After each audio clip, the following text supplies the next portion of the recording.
Hello, I'm Timothy Jordan for The Developer Show. This is your weekly update on the coolest developer news from Google and our 150th episode of The Dev Show TLDR.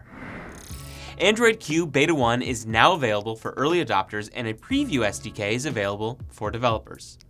It brings a number of additional privacy and security features for users, as well as enhancements for foldables, new APIs for connectivity, new media codecs and camera capabilities, NN API extensions, Vulkan 1.1 support, faster app startup, and more. To learn more, head on over to this extensive post linked in the description below. Android app bundles and Google Play's dynamic delivery introduce modular development, reduce app size, and streamline the release process. We recently announced some new improvements based on your suggestions, including a new API for installing additional languages, a streamlined publishing process for instant-enabled app bundles, a new enrollment option for app signing by Google Play, and more. Details and examples are on the post. The stable release of the Android Jetpack navigation component is now available. Its suite of libraries, tooling, and guidance provides a complete navigation framework, freeing you from the challenges of implementing navigation yourself. A video and links to resources are on the post.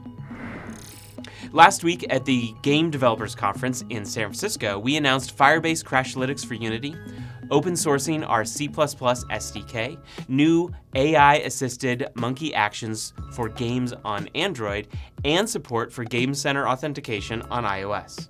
Screenshots and links are on the post.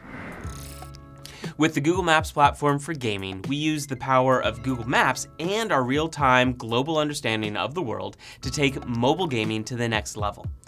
We're making new features available to build gameplay that's even more contextualized and more engaging, including biome, elevation, and pathfinding.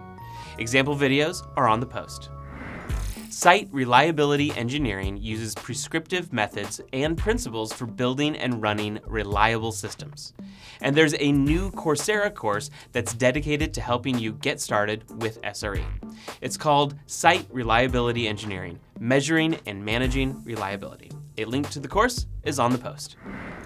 We recently announced a new open source project, the Accessibility Scanner for iOS. It's a developer tool that can assist in locating and fixing accessibility issues while an app is being developed. A link to the GitHub repo is on the post.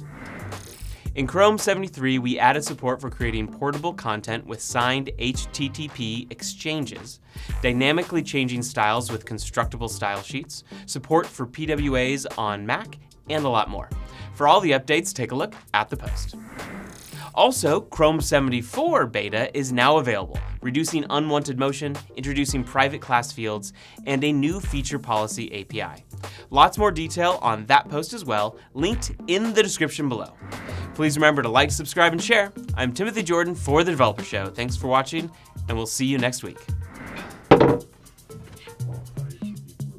I'm gonna break something, I think. I hope not.